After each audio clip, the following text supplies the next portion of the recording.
The main event, as I mentioned, the big introduction of the Coffin match. Justin Roberts, I thought he was 6'2". Apparently people are saying he's only like 5'10". So it's even worse that he took that fat tofu and stretched him the other week. 6 pallbearers carry out the coffin that they're incredibly careful not to call a casket because I'm sure that's trademarked. And the coffin match here is Darby Allin and the other Page.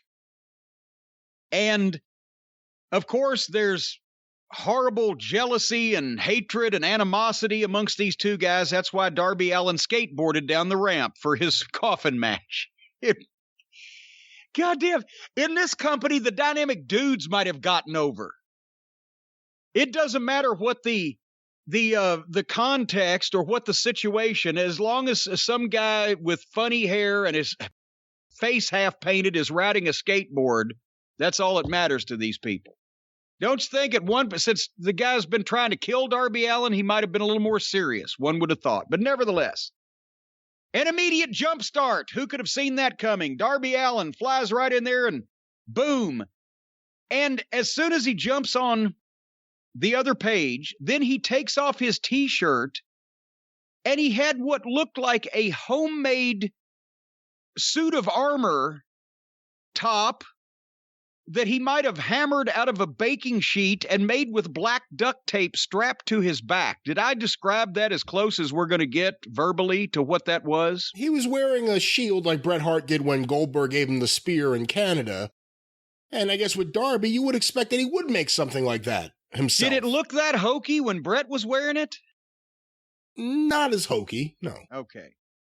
Well, then he gave the other Page a leaping body block with his back with the shield on it, the metal, and then took that off and threw it away, and we never saw it again. So for one fucking spot, he comes in wearing this fucking thing and then takes it off of his own volition and never uses it again. Then he opened the coffin so he could put the other Page in the coffin, but Scorpio Sky, the other Page's partner, was in the coffin, and he jumps out and nails Darby Allin. So then Sting comes out, not running, mind you, walking with purpose. And Sting, at 62 years old, with a blank look on his face, proceeds to kick the teetotal shit out of Scorpio Sky, 30 years younger, in a lot better shape.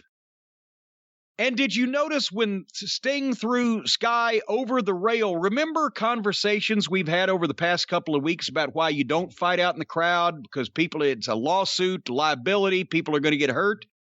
Anybody that wants to, go back and watch Sting throw Scorpio Sky over the rail and look at the fan that both of Scorpio Sky's feet missed his face by inches.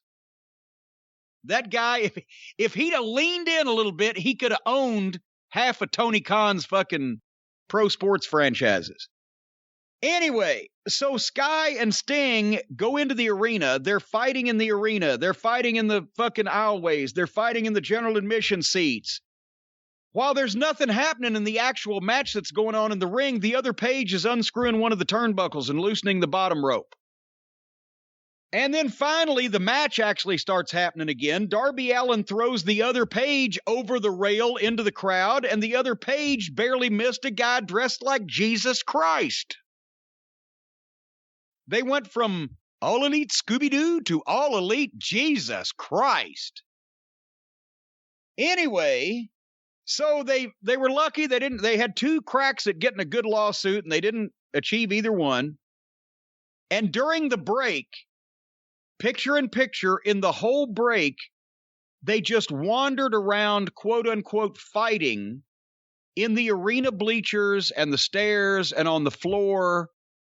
But they were just in one place forever and doing the fucking kind of walking fighting or kind of choking on the rail fighting. But they spent the whole goddamn break up in the arena.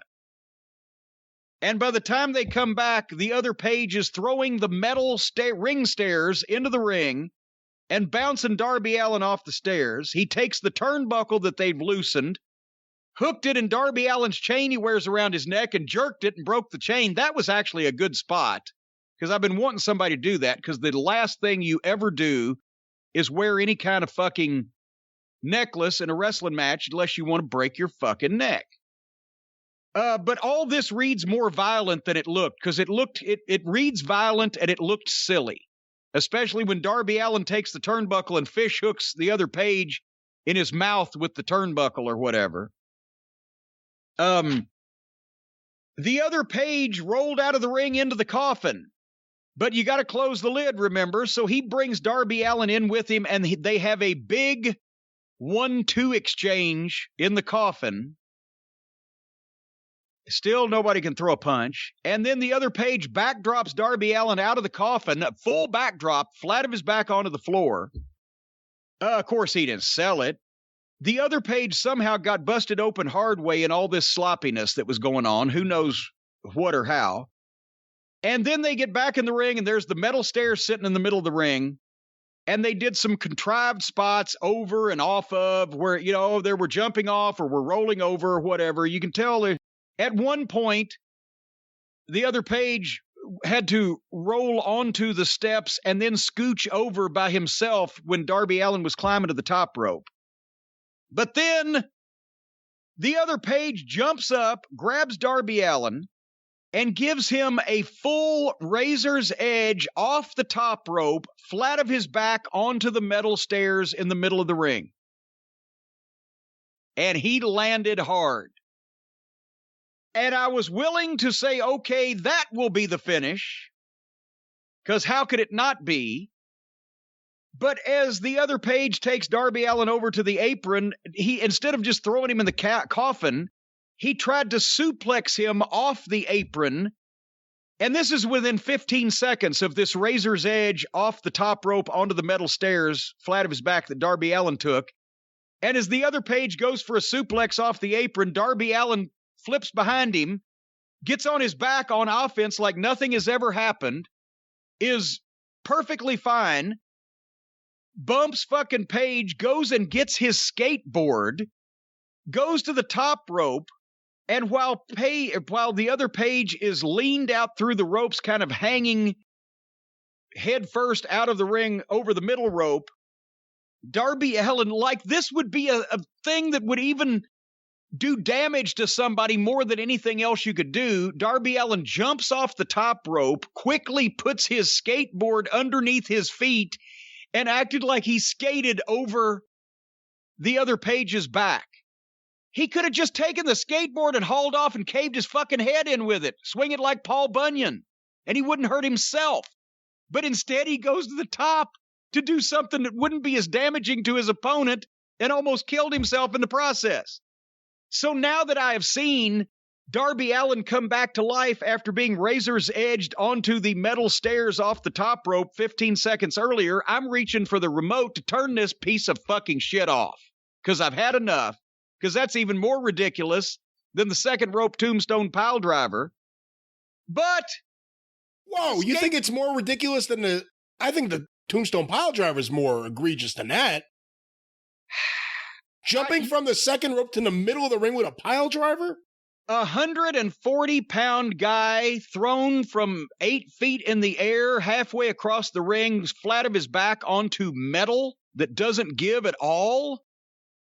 And plus, he's not a grown man. At least it was MJF and Guevara. They're close to fucking 200 pounds. This kid is fucking emaciated.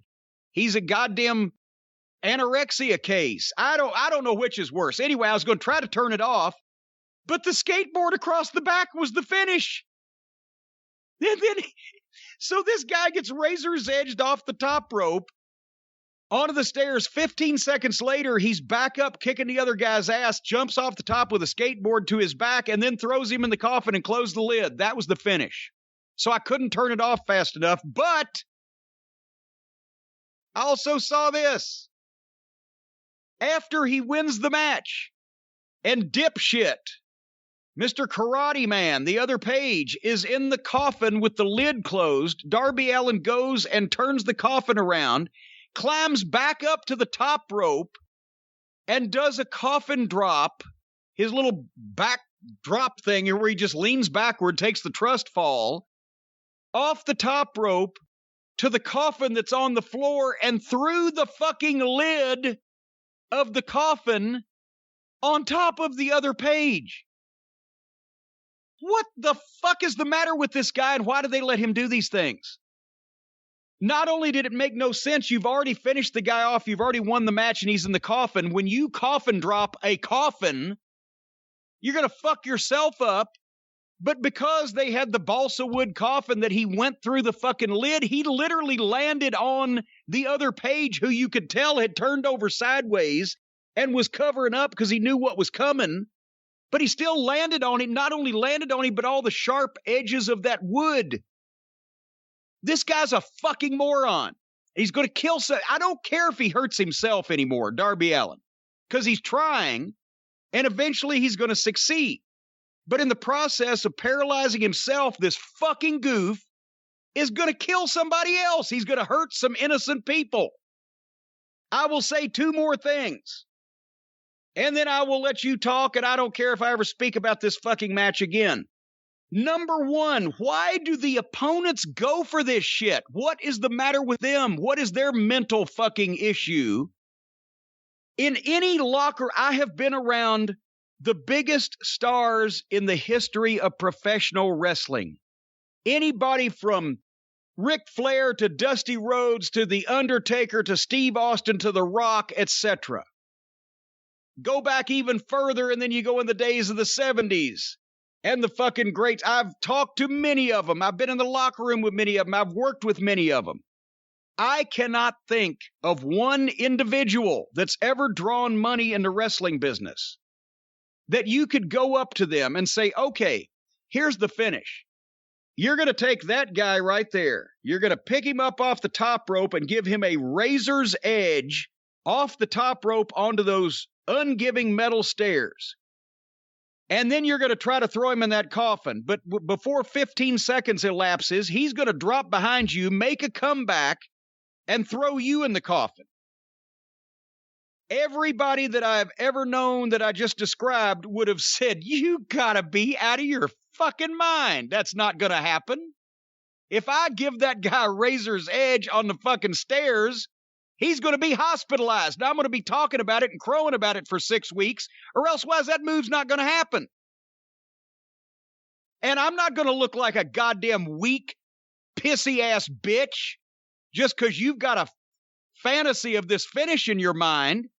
No star, no self-respecting professional wrestler would give anybody that bump if they were told the guy's going to make a comeback 15 seconds later, because that makes you look like a weak piece of shit. Second thing I said I was going to say, if you told any of those people that I just talked about, the large box office attractions, major stars in wrestling, if you said, okay, you're going to be in this coffin, and this guy is going to get up on the top rope while the lid's closed and you're in it, and he's going to dive off the top rope and crash through the lid of the coffin backwards where he can't even see what the fuck's going on, and he's going to land on top of you because the lid is going to break. Brian, how long do you think it would have taken any of those people to pick their bag up, pull their car keys out of their fucking pocket, and walk out? It would have probably taken a little while because they probably would have been laughing, thinking it wasn't real. I will give you that. And it wouldn't be because, oh no, I'm not going to let him do that and hurt himself. It would be, no, I don't give a fuck whether this idiot wants to paralyze himself and put himself in the hospital, but I'm in that coffin. If he's going to land on the lid, that's fine. If the lid's going to break and he's going to come in with me, fuck you. Oh, God. But they just do it. And act like there's nothing wrong with it. Act like that it doesn't make them look professionally like feckless fucking idiots. I love that word, feckless. And like personally, it doesn't endanger them that they won't be able to fucking work and earn a living because somebody else has a death wish and wants to take all these fucking bumps. If you go back in the late 80s, all the bumps that Mick was taking, None of them were against top guys unless he was taking them and being given them and taking them, not giving them to somebody else, because nobody was going to take that shit then. Because let's face it, and to be honest, it was Mick's way of either getting over or killing himself, one or the other, and nobody wanted to be involved in it. It was okay for him to take those bumps. That was on The Office, but the opponents were not going to be cooperating in that shit. I mean, what thoughts did you have on this thing? I don't know what the fuck all of them are thinking. I like both guys. I didn't like the match at all. I didn't like the setup for the match at all. I've liked Ethan Page from what I've seen of him so far. I think he exudes a great heel charisma in the ring. I've liked him on promos. His facials are good. I just don't like anything they did to set up this match, referencing things that happened years ago in other promotions, and I have no idea what they're talking about. If there's one guy in that company that's going to do stupid shit and risk hurting himself, I'm not even going to talk about hurting others. I'm okay with it being Darby, because I think you believe him. You believe that he is that stupid guy who's going to do something stupid to hurt himself. I'll go along with that. He's the only guy there that fucking lays in his dives. He did it again here. Yeah. He's the only guy there. When he dives, you think he's really hitting someone, because he is. I mean, he looks really good when he does that. He's committed to it. I'm okay with him being the one freak show act there, for lack of a better term, and he's over. That doesn't mean I like this match. Doesn't mean I can excuse how they set up the finish. I didn't like the match, and I wish they were doing something different. But I'm okay with Darby being that guy there, because I think it works for him. I'm okay with Darby if he wants to paralyze himself. Let him, but he's going to hurt somebody else, because nobody in this company has the word no in their vocabulary. And any stupid, dangerous, ridiculous spot that they can think of, they're going to do it to get a pop from the crowd that's already there. And they're not going to make a penny extra. And it just makes it harder for anybody else to actually do an angle where some top talent might be injured. How can your stars be injured by shit that 140-pound guys on the card don't even sell? So, Sabu, there's where we were with that. In the early 90s, when Sabu, after his matches, got his reputation for doing the moonsaults through the table, there was no opponent. It was just him moonsaulting himself through the tables over and over again. And then everybody started laughing. Why is he mad at the furniture? What's wrong? Why is he mad at the table? That was stupid too, but it was, it wasn't as stupid as all of this. Well, with that said, a lot of people really like Dynamite this week, apparently. Yeah, apparently. That's what I'm saying. They're training this cult that they have, that this is what wrestling's supposed to be. And since they've never seen it done right, they laugh at the idea that it could be taken seriously because they've never seen that. And the talent in AEW is so anxious to let them know that it's all bullshit and it's all phony and we're all just having fun, that they come there to laugh at wrestling.